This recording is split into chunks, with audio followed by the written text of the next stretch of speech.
So the Continental Classic has been so damn good, if it was like a real person, this is what I would do. That's right, I would just give it a lovely little hug. If you've never watched Ups and Downs before, this is about as weird as it gets. Also, hello my friends, and welcome to AEW Ups and Downs. And wait a minute, it is the holidays, so we have to wear a stupid hat. Doesn't make any sense. I mean, I'm not Santa Claus, so if you are a child, don't worry. Papa Christmas will be coming to your house very soon.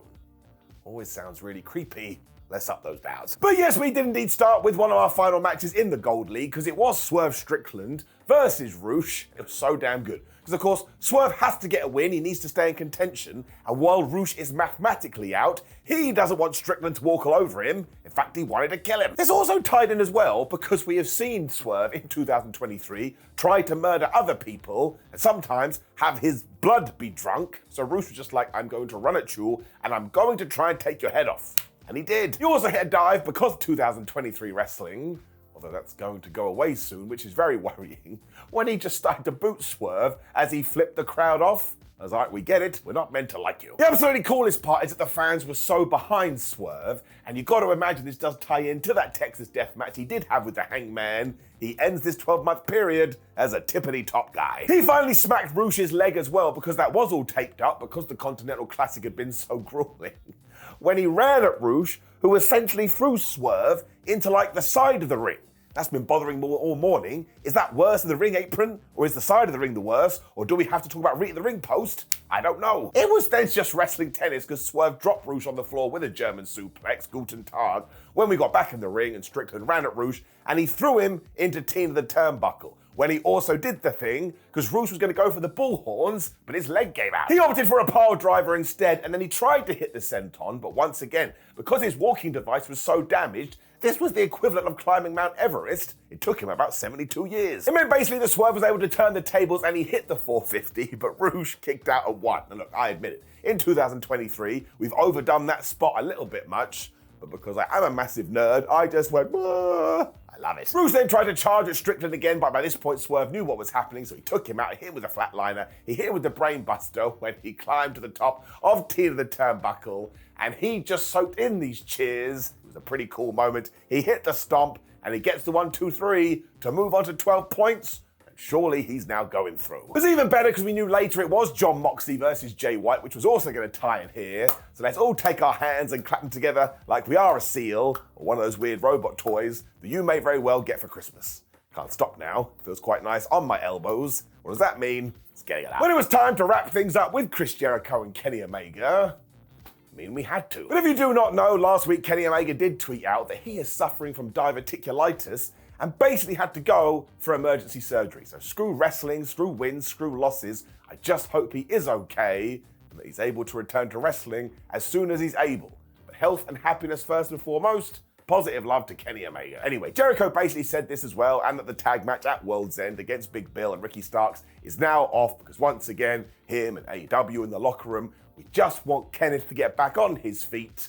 You're damn right. So I have no idea what's going to happen here. Maybe Chris Jericho too is going to go away for a while. But, just to repeat myself, that is stupid wrestling. And when real life knocks on the door, I don't care about stupid wrestling. Also, this goes to show that maybe, just maybe, sometimes we shouldn't jump to mad conclusions, because you don't know what's happening to the wrestlers that are in the ring. When we went back to another Continental Classic match, I love this one too, even though it was totally different. It's Mark Briscoe versus Jay Lethal. And look, neither of these guys were going to be able to get to the semi-finals, which just meant they were fighting for pride. But this is why when you have a sports-based product, it can work so well. It's like when you're watching football. Sometimes people go, oh, it's a dead rubber. It's like, no, it's not. You don't want to lose to those guys, because those guys suck. Lethal also had a bee in his bonnet, because at the moment he's on 0 points. He doesn't want to be a massive loser. That's why at the start here, they were kind of feeling each other out. It was a stalemate.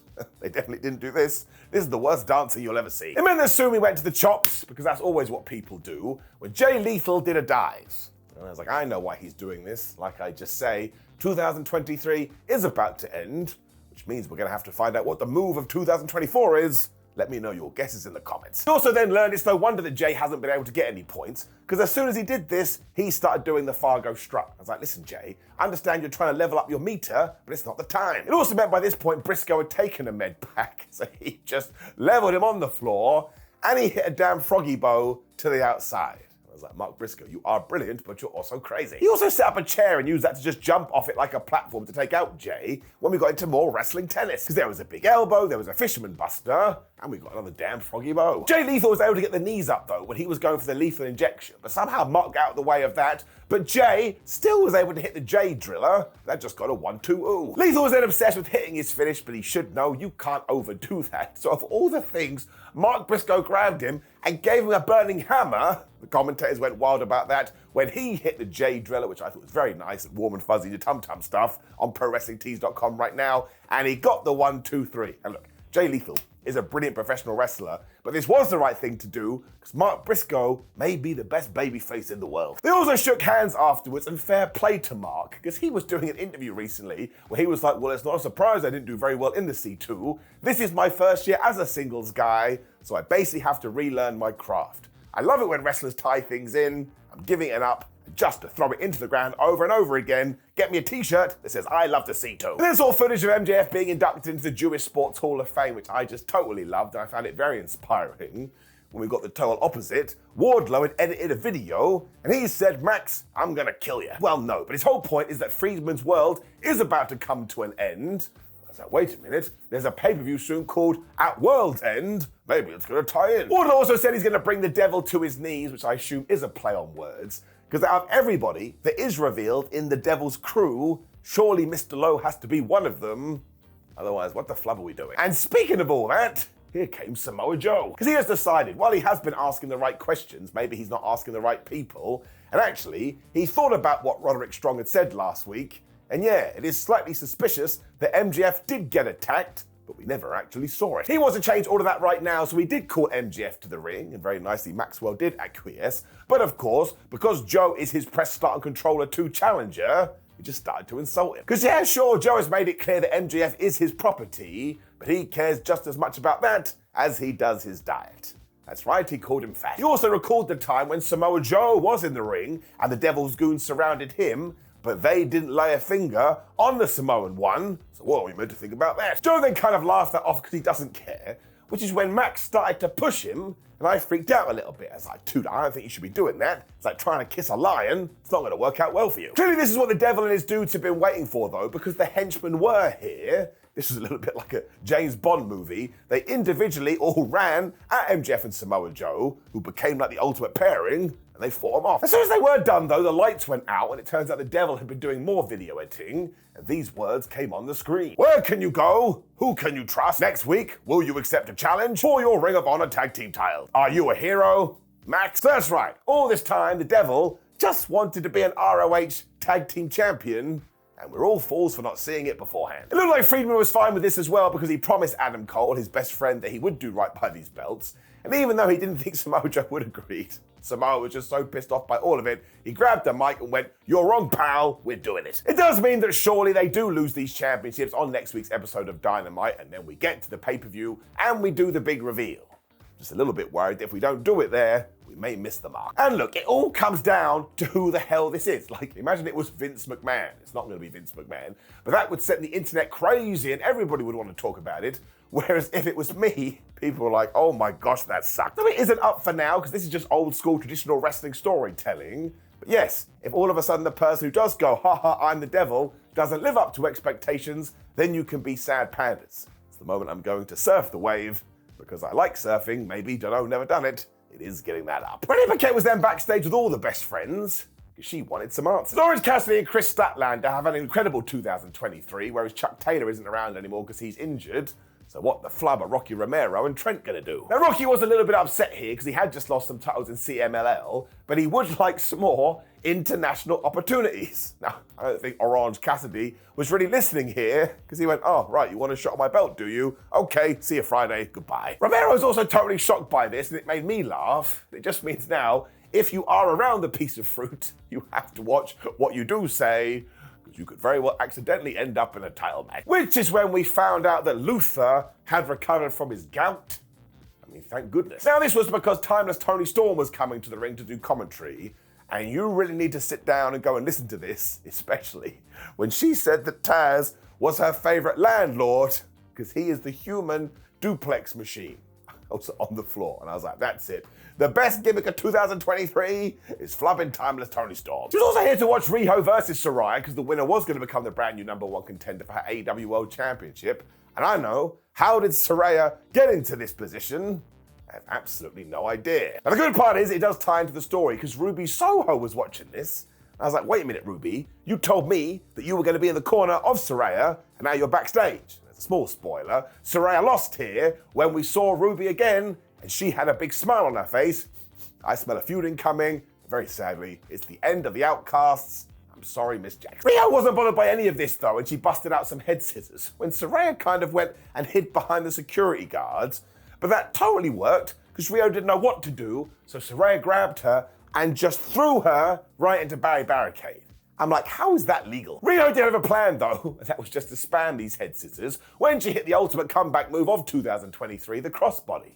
Now that we have got to the end of the year, I don't think anybody actually won with this, so why were all wrestlers obsessed with this? Riho then went for a springboard nothing, but got smashed right in the face. But I tell you, she was like some kind of undead warrior here, because she shook that off like she was Taylor Swift, and she hit the Northern Light suplex, got a 1-2 ooh. This was basically it too, because when Saraya was all wibbly jibbly, she got hit with a top rope stomp, absolutely murdered with the double knees, and Riho just pinned her. It's like, man, you whooped her ass. It was a great way to establish her as a challenger, though, and afterwards was even better, because Toni Storm got in the ring, and because Riho is quite tiny, she had those ye olde binoculars, and she was using them to try and see her.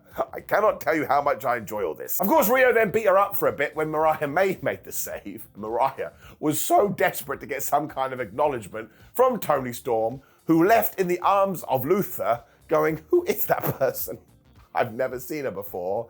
I'm pretty sure they've been on TV together for about 2 months. There's actually a lot here for multiple people, and I enjoy the directions we're going in. It's going to get an up.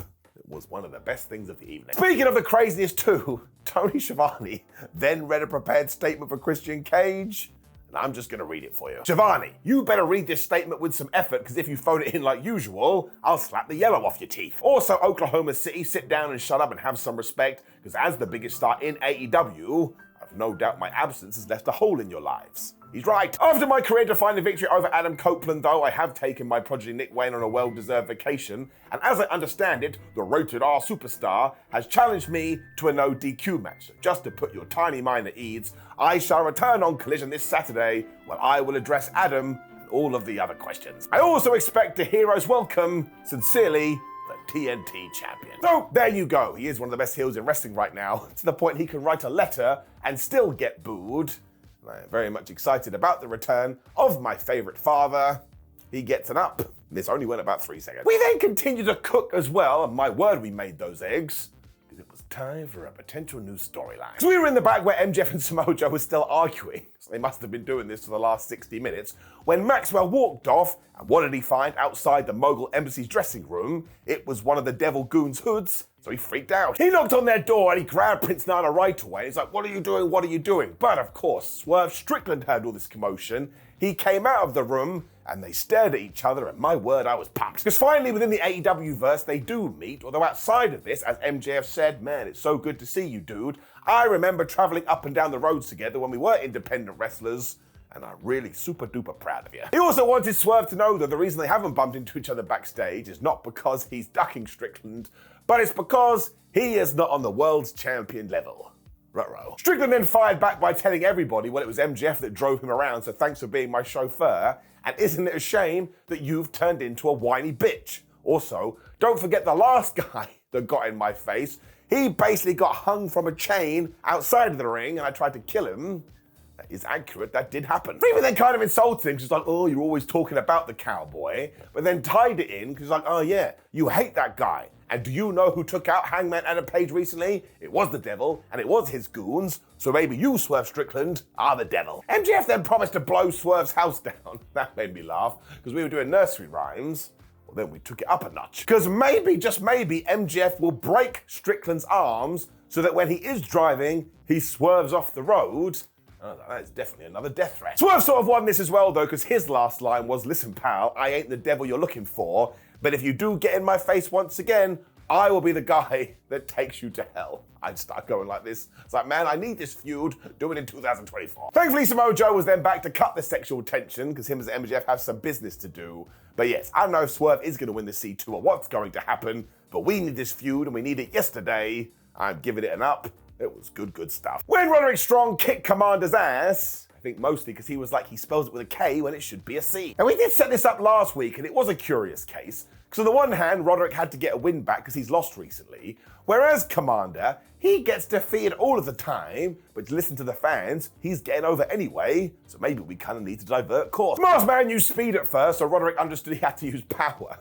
He just smacked him right in the face, but that kind of worked Komander up, because he then went after Roderick Strong tum-tum. And honestly, the shot that he gave him, I haven't done it justice here because I called it a tum-tum, it's pretty damn stiff. Strong then returned with all the back breakers because he realised if I do break the masked man's back, he's not going to be able to walk the top rope.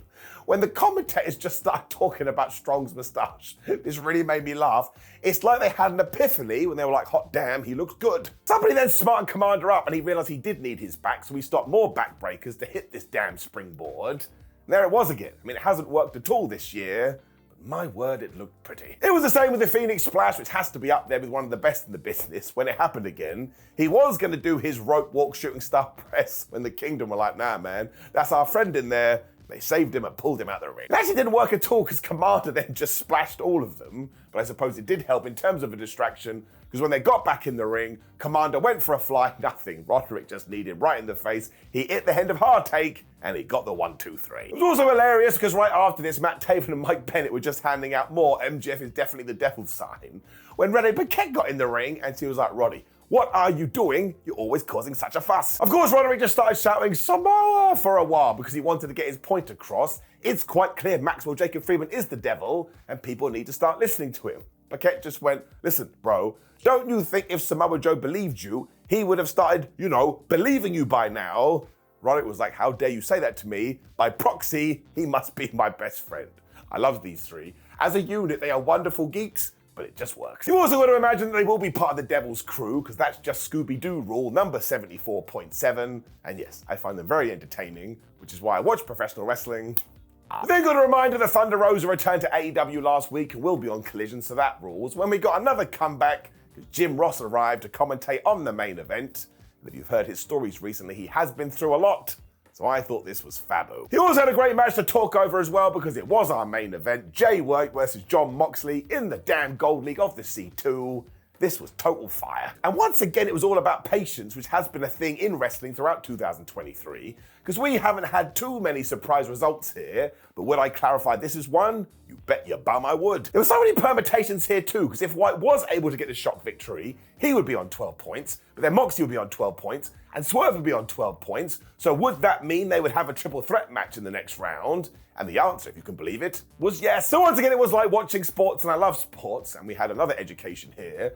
Turns out you shouldn't talk smack to Jon Moxley, because Jay White did this, so you know what Mox did? Just started choking him. He must have come to the ring with his meter all charged up as well, because he went for the paradigm shift, although actually Jay got out of the way of that. But he didn't dodge enough. He got slammed with the power driver, 1, 2, 0. They started punching each other as the face as they went up the ramp when this was always going to be bad. And I was correct, because yep, Jay did the chop block, and then he threw Moxley into Barry Barricades. When we get to the C2 2024, that should be like outside interference. Banned. I think White was then just smacking Jonathan right in the neck, and somewhere Roderick Strong would have been like, I can't believe you're doing that. So do you know what Moxley did? He got up and he bit Jay White's face. And before this, he'd been doing back rakes, so he was just going through all the eras. This freaked out White so much he went to use a chair, but the referee was like, Jay, you can't do that, you absolute idiot.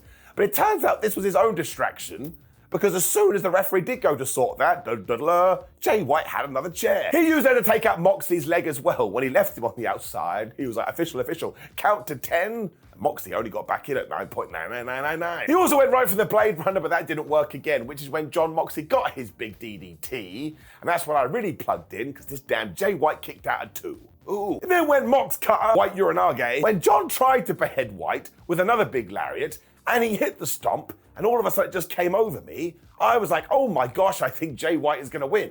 I don't know why I had this feeling, but I did. And I think this was just because Jon was coming close, but he had no cigar. And as soon as we were told, oh, we've hit the 15-minute time limit, Jon Moxley went for the Death Rider. Jay White quite literally spun out of that one. Mox turned around, he got laid out with the Blade Runner, and Jay White pinned him for the 1, 2, 3, and I totally lost my mind. It also actually does mean we're going to get this three-way, because Swerve Strickland walked out afterwards and they all looked at each other, which is super mysterious, before we went off air. Jay White made sure to mock Prince Nana's dance, where he just chop-blocked Jon Moxley for good measure.